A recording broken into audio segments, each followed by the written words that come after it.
So I'm Tim Grady. I'm Professor of Modern European History at the University of Chester.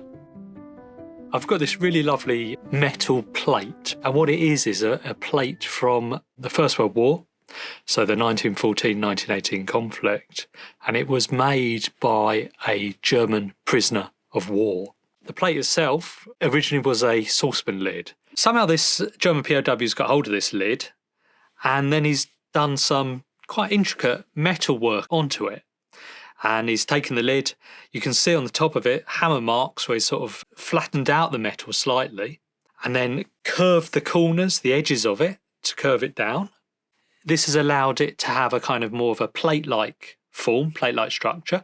He's then done some quite intricate engravings around the edge of it, which you can see the kind of leaves going round, all around the edge there, joining up.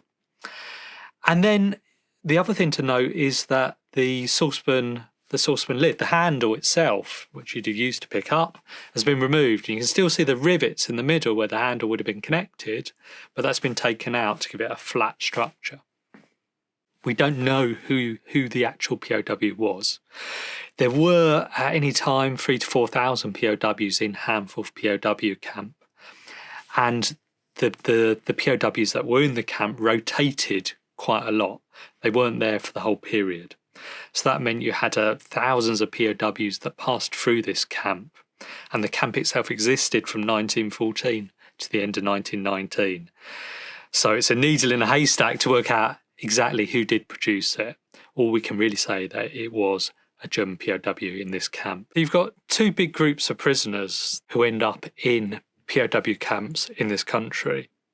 So the obvious group would be people captured on the fighting fronts, transported over to Britain by ship across the Channel, and then distributed into POW camps around the country.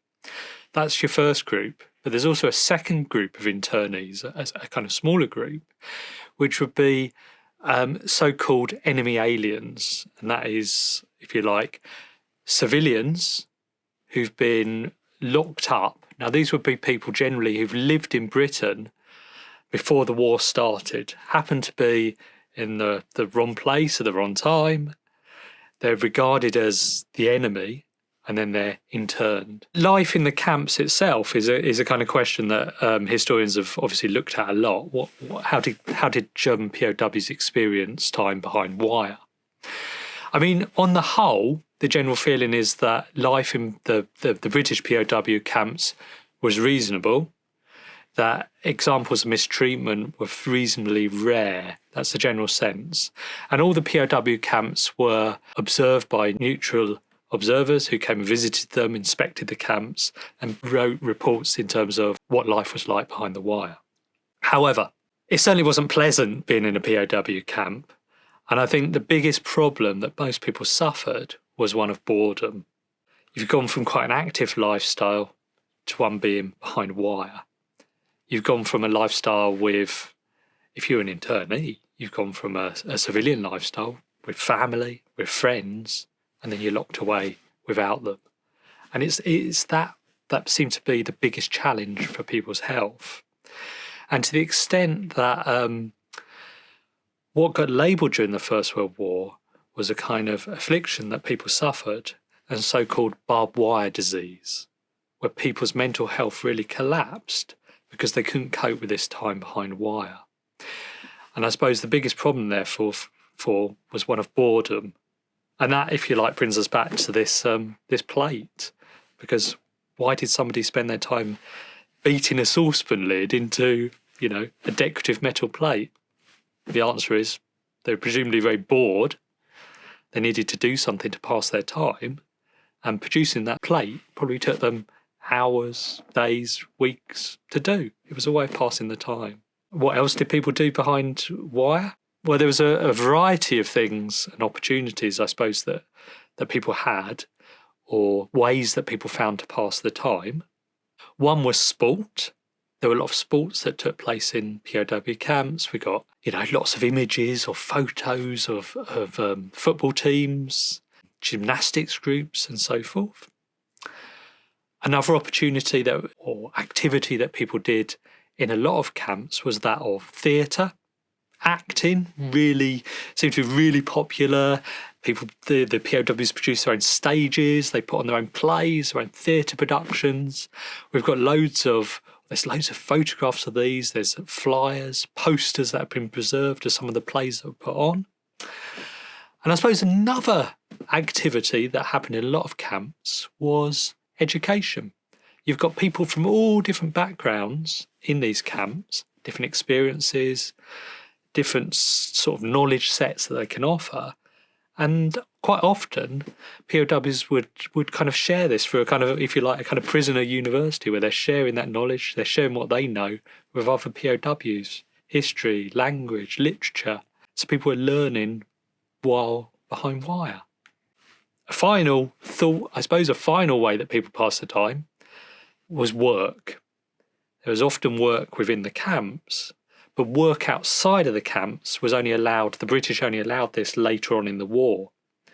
Sometimes though work could be pretty grim for POWs, because a lot of POWs they put to work in, say, clearing rivers, working in quarries, cutting down trees, forestry work and so forth. And some of that could be quite dangerous, there were a lot of injuries. There were also deaths of POWs who were working in some of these circumstances.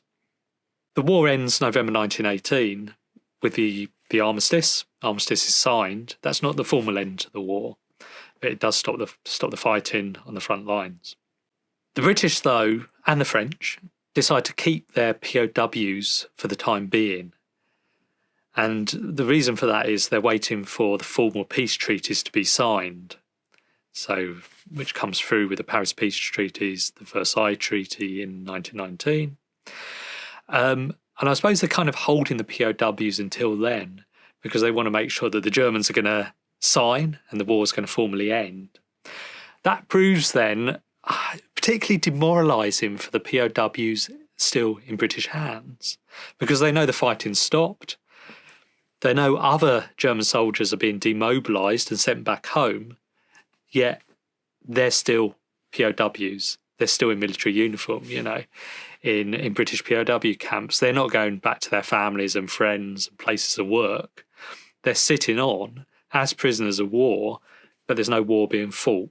So that final year for the POWs is often said to be the most difficult one. The return of the POWs only really properly starts to get into gear, say October, November 1919, when the camps start to be slowly cleared. When the POWs do return home, is a difficult reintegration process for them. They're coming to Germany almost a year later than many other demobilised soldiers, and they're coming to a Germany that's now very different to the Germany they left. And they've missed out in that kind of transition phase. They've not been there for the German Revolution. They've not seen the abdication of the Kaiser. They've not seen the ongoing kind of violence in terms of the revolutionary period that spills over from 1918 into 1919, even into 1920. They've also missed out with the formation of the Weimar Republic, the Constitution being signed, this new democratic Germany coming into being. So when they do actually return, they've got to make up for this lost time. They've got to they've got to deal with these political changes, but they've also got to somehow reintegrate with their families, with their friends, into civilian life. So it's much trickier for them, perhaps, than for other returning soldiers. They're supported, in some extent, in this kind of journey by the fact that a lot of these demobilised soldiers, or former POWs, come together in local, regional kind of veterans, ex-servicemen's groups specifically for POWs, where they try and share their internment experiences, talk about what life was behind the wire, and try and amplify that experience to other Germans and say, look what we went through. We had this kind of unique experience. And they try and share it with other Germans, really.